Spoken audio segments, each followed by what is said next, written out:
Hey everybody, my name is Chessie, and today I'm going to be reading The Testing by Joelle Charbonneau. If you've had the chance to talk to Joelle and listen to her speak, which she is a brilliant speaker, then you've probably heard a little bit about the inspiration for this book. And one of those inspirations, which I'm so honored to say, was me and my journey auditioning for college. Joelle has been a friend and a mentor and a teacher to me and so much more for so many years, and she mentioned that it might be cool to see me read this story as Sia, as Sia and I have quite a bit in common. So I'm going to start with chapter 1, and I hope this is fun for you guys. The Testing by Joelle Charbonneau.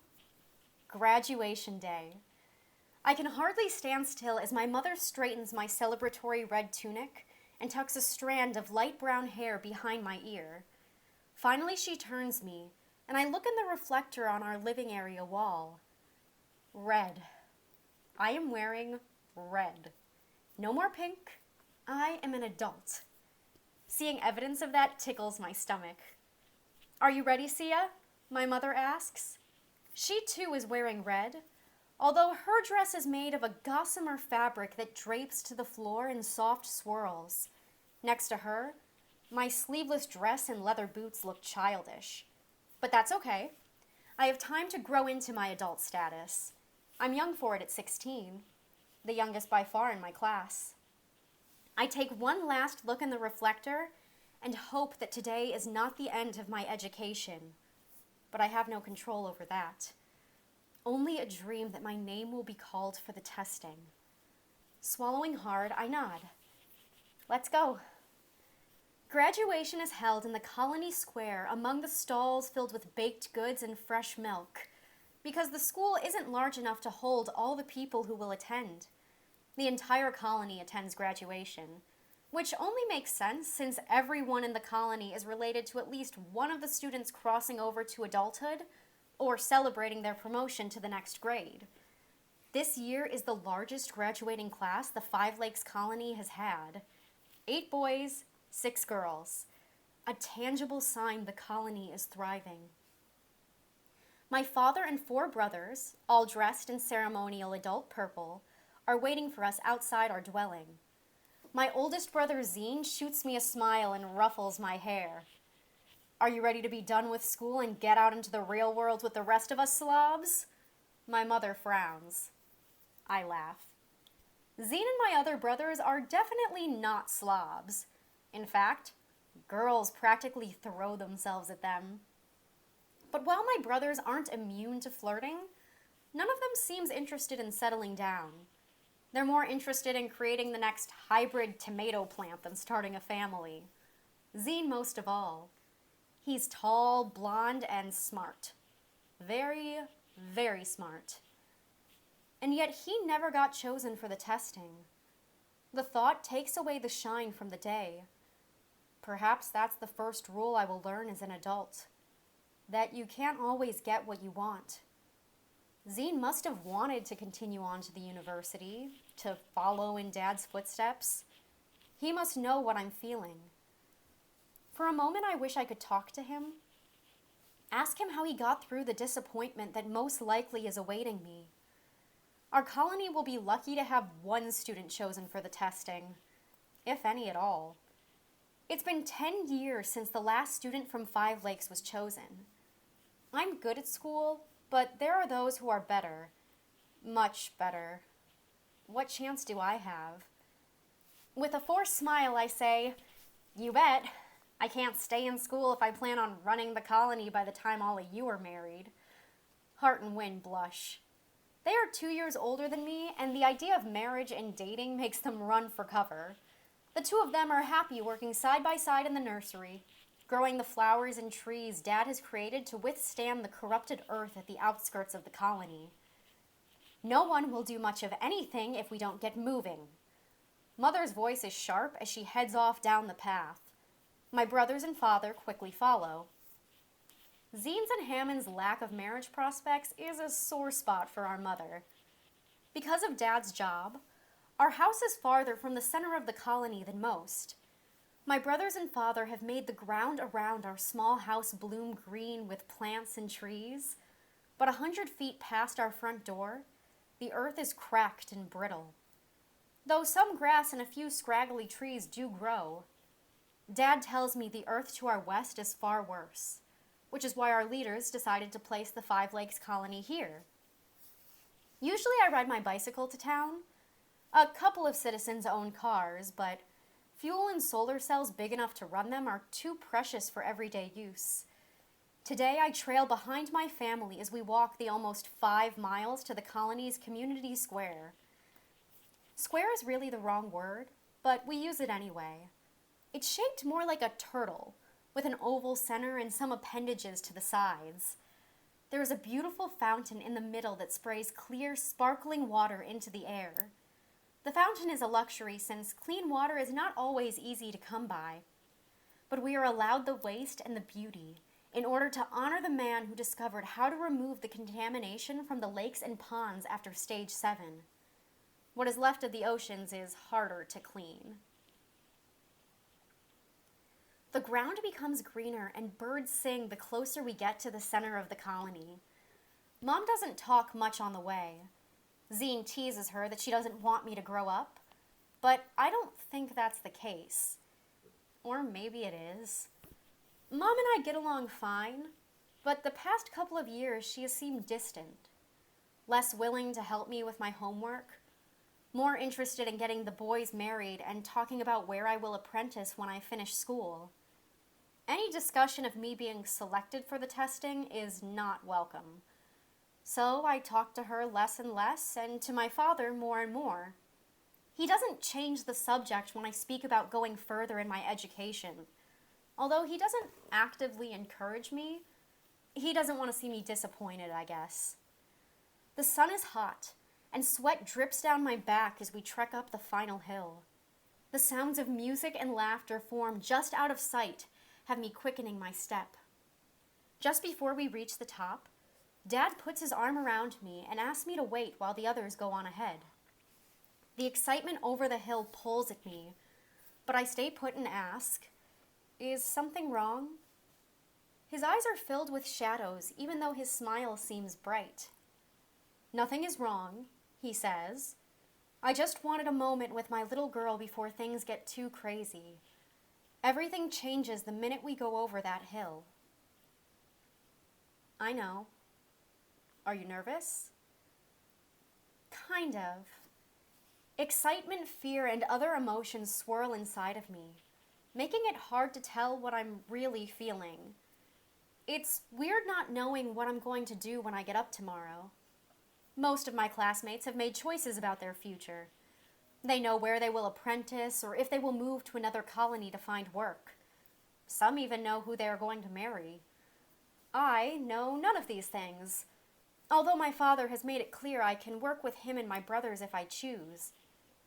The option seems bleak at best since my thumb is anything but green. The last time I helped my father, I almost destroyed the sunflower seedling he'd spent months creating. Mechanical things I fix, plants I kill. You're going to get up and face whatever comes. I'll be proud of you no matter what today brings. Even if I don't get accepted for the testing? Especially if you don't get accepted for the testing. He smiles and gently pokes me in the stomach. When I was little, that never failed to send me into fits of laughter. Today it still makes me grin. It's nice to know some things never change, even though I doubt my father's teasing words. Dad went to the university. That's where he learned to genetically alter plants and trees to survive in the blighted soil. He doesn't talk about it much, or the colony he grew up in, probably because he doesn't want us to feel pressured by his success. But I do. You think I won't get accepted? My father frowns. I think you're smarter than you give yourself credit for. You never know who the search committee might pick or why. 5 of us from my grade were selected and tested. The other 4 always did better in class, but I was the only one who made it to the university. The testing isn't always fair, and it isn't always right. But you're not sorry you went. Look at the amazing things you do every day because of it. The trees next to us are filled with blooms, promising apples in the months to come. Bushes of wild blackberries grow next to daisies and other flowers I never learned the names of, but know Dad was a part of creating. When I was small, these things didn't exist. At least not the healthy versions dotting the hills today. Even now, I can remember the empty ache of going to bed hungry. Food had been scarce as Dad worked with farmers to make things grow. And they had. In Five Lakes Colony, we are careful not to waste. But hunger is no longer our primary concern. My father is the reason why. I can't be sorry about something I had no choice in. His eyes go far away as the birds chirp around us. Finally, he smiles, although his eyes never clear of whatever memories are capturing his attention. Besides, I wouldn't have moved here and met your mother if I hadn't gone to the university. Then where would I be? Probably living at home with your parents and making your mother worry that you'll never get serious about your future. The clouds disappear from their depths, and his eyes twinkle as he ruffles my hair. Sounds like a fate worse than death. Which is what my mother makes it sound like every time she tells Zine that life is passing him by. Come on, your mother is going to sound the alarm if we don't get moving. I just want you to remember one thing. I believe in you, no matter what. Arm in arm, we start up and over the hill to join the festivities. I smile, but deep in my heart I worry that Dad has always expected me to fall short of his achievements. That I will disappoint, no matter what. Because the colony is spread out over many miles, this is the one guaranteed occasion every year when the entire population of Five Lakes gathers together. Once in a while, we all congregate when there is a message from our country's leaders that needs to be delivered to everyone, but those occasions are rare. At just over 900 citizens, our colony is one of the smallest and farthest from Tosu City, where the United Commonwealth government is based. We don't rank much attention, which is fine by most of us. We do well on our own. Outsiders aren't shunned, but they aren't exactly embraced with open arms. They have to convince us they belong. The square is quite large, but the space feels small with so many people dressed in their ceremonial finery. Shops for candles, baked goods, shoes, and all sorts of household items line the outside edge of the square. The shops will close when graduation begins, but now they are doing a brisk business as citizens who don't often get into town purchase or trade for necessary items. The United Commonwealth coin is rare in our colony, but the few people on the government payroll, like Dad, use it. See ya! The waving hand catches my attention as my best friend Daylene comes barreling toward me. Her blonde hair and pink dress flutter as she dodges groups of chatting citizens to reach me. She clutches a cone with rapidly melting pink ice cream in her hand. Squeezing me in a tight hug, she says, "Can you believe you're graduating? This is so exciting. They're even giving away free ice cream." I hug her back, careful to avoid the melting cone. My mother will have a fit if I get a stain on my new dress before graduation begins. Exciting and scary. Don't forget the scary part. Daylene is the only one I've talked to about my fears of the future if I don't get chosen for the testing. She looks around to make sure no one is listening and says, "My father heard there's a special guest who's supposed to speak today." Graduation day has a lot of speakers. Our teachers will speak, as will the magistrate and a number of other Five Lakes leaders. When the entire colony gets together, there is never a lack of things to talk about. So the special guest doesn't sound all that special until Daylene adds, "My father says the guest is from Tosu City." That gets my attention. Someone from Tosu is here? The last time an official from Tosu came to Five Lakes Colony was 3 years ago when our old magistrate died. 2 men and a woman came to the colony to select the new colony leader. Mostly Tosu City communicates with us through proclamations or radio communications with our magistrate. That's what my father heard. Daleen licks the melted ice cream streaking the back of her hand. Dad thinks he's here to escort a candidate for the testing. That could be you. For a minute, her smile falters. I'll really miss you. Daleen and I are only 2 weeks apart in age and have been best friends since the age of 3. Her parents enrolled her in school at the mandatory age of 6. My parents decided to send me at 5, which is why we are not in the same class. She is the shyer, smarter, and gentler of the two of us. She is also the one less likely to make new friends unless someone else is there to keep the conversation going. Without me pushing her to engage others in conversation during lunch and hang out after classes, she will probably eat alone and go home to an empty, sad house long before everyone else leaves the school grounds. Her mother died 2 years ago in an accident, and her father, while nice, isn't home much, leaving Daleen alone to deal with the chores and the memories. I try to keep her in good spirits while we're at school, but some days the shadows overwhelm her. I worry one day those shadows will swallow her whole without someone to chase them away. I give her another quick hug and say, every year there's a rumor about a TOSU official coming to graduation. Although a small part of me can't help yearning for this year's rumor to be true.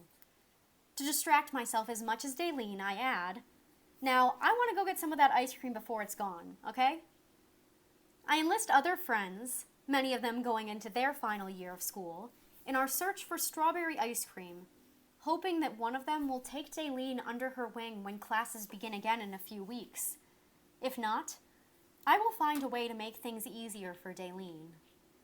My mother waves at me and frowns, so I leave a smiling Daleen while the other students and cross the square to the fountain where she waits. Almost everyone I pass waves or says hello. Our family moves to new dwellings almost every year, to whatever section of the colony the magistrate thinks needs Dad's skills the most. All the moving makes it hard to feel attached to a home, but unlike most citizens who only know their neighbors and former schoolmates, I know the majority of the people in our colony by sight. Kids still too young for school, dressed in pale yellows and greens, dance around the 12-foot wide circular fountain, occasionally splashing each other with the water. But they avoid the area where my mother is seated. Her expression says that getting her wet will bring a scolding.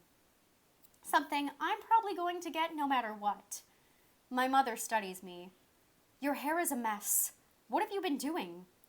My hair is always a mess between the curls and the frizz. I've suggested cutting it short, but my mother insists that long, cascading hair is a necessary asset for any unmarried young woman.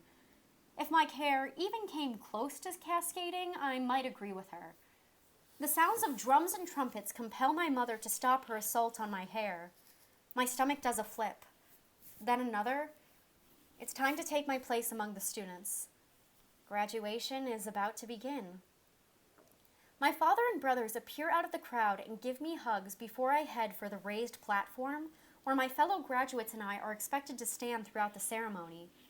It's often said that getting through 11 years of school is easier than standing through the 2 or more hours it takes to leave it. I am hoping whoever said that was just joking. We line up as directed across the back of the stage, boys in back, girls in front, which I am thankful for because otherwise I wouldn't be able to see anything.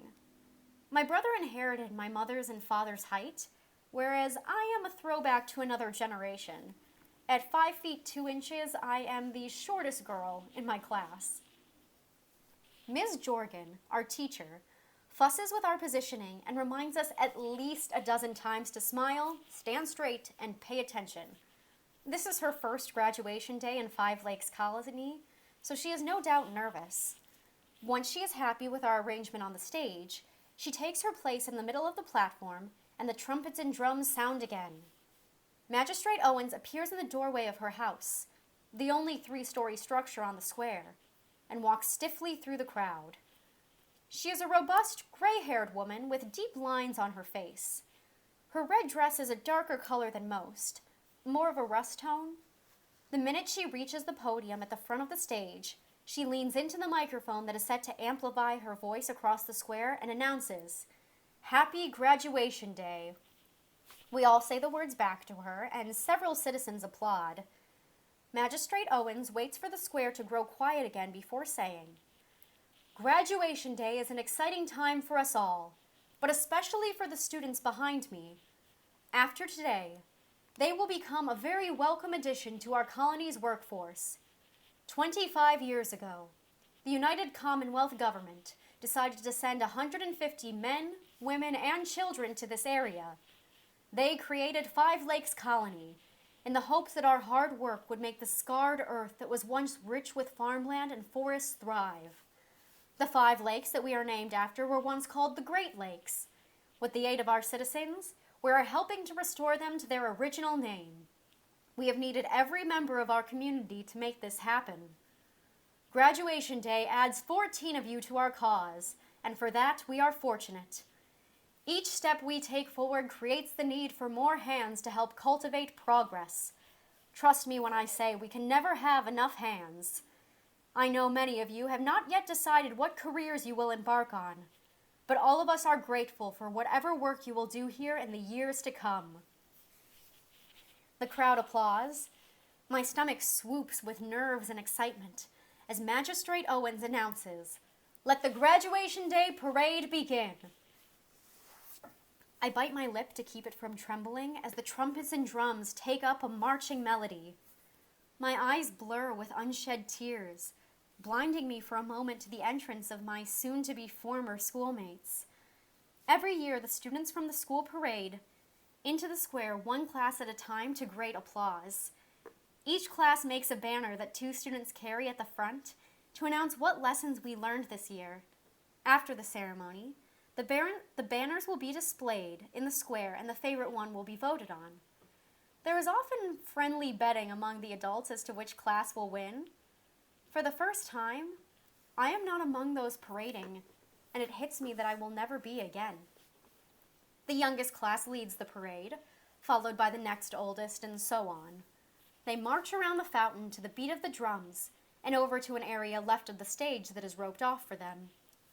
When all 10 classes are standing near the stage, Magistrate Owen talks about the new train system that has been developed between Tosu City and 10 of the other colonies, and the plans to continue construction until all of the colonies are reachable by rail. From my place on the stage, I can see the crowd's excitement at the news. When she is done relating news from the United Commonwealth, Magistrate Owens invites the citizens in charge of water, power, agriculture, and other revitalization projects to make announcements. These take more than an hour and range from reminders about proper water usage to requests for volunteers to help build dwellings for newly married couples. Even my father makes an announcement about a new, hardier breed of potato that his team has developed. I blink and try not to show my surprise. Not at the new potato. That I knew about. The old strain of potato had a half-inch hard skin that turned black when exposed to air. Something to do with whatever genetic enhancement Dad gave it to survive in the blighted soil in the first place. For the most part, no one cared about the black skin. Once you cut away the outside, the potato was safe to eat. But Zine decided to try his hand at a new version and succeeded brilliantly. So, no. It's not the potatoes that have caught me off guard, but the words Dad uses to announce them. Last week he told us that Zine was going to get full credit for the project. But he doesn't. Zine's name is never mentioned. I crane my neck, trying to see Zine in the crowd. Does he look disappointed? This was supposed to be a moment of triumph for him. Is he as confused as I am? I find him leaning against a tree in the middle of the applauding crowd. Several people are slapping him on the back because he is a member of Dad's team, but his smile doesn't fool me. The set of his jaw and the narrowing of his eyes tells me better than words that he has felt the slight. Dad leaves the stage to more applause, and our teacher takes his place. My stomach clenches and my breathing quickens. This is it. I am about to graduate. Ms. Jorgen smiles back at us. Then she says into the microphone, "I am very proud to read the roster of graduates who today pass from their studies into adulthood. One by one, she announces the names of our graduating class. One by one, my classmates walk to the center of the stage, shake Magistrate Owen's hand, and then take their place back in line. The names are read in alphabetical order, so mine isn't called until the end.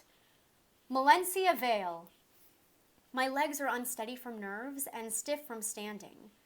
I walk over to the podium and shake both Ms. Jorgens and the magistrate's hands while the crowd applauds. Daylene's cheers can be heard above all the others, and her smile makes me respond with one of my own. My heart soars. I am an official adult. I did it. Still grinning, I return to my place with my class as Magistrate Owen takes the podium. The crowd goes silent. A ripple of anticipation makes my stomach churn. My hands clench and unclench in anticipation. If any students have been selected for the testing, this is when it will be announced. I crane my neck, trying to spot an unknown face in the crowd, the rumored Tosu City official. Only there is no Tosu City official. Magistrate Owen gives us all a big smile and says, "Congratulations to all of this year's students and especially to our graduates. I cannot wait to see what your future holds." The crowd cheers again, and my lips curl into an automatic smile, even as my disappointment and tears lodge in my throat. I have been preparing for this day for years, and now it is over, as are my dreams for the future. No matter how hard I worked, I wasn't good enough to be chosen for the testing. As I leave the stage and am given hugs of congratulations by my friends, I can only wonder, what will I do now?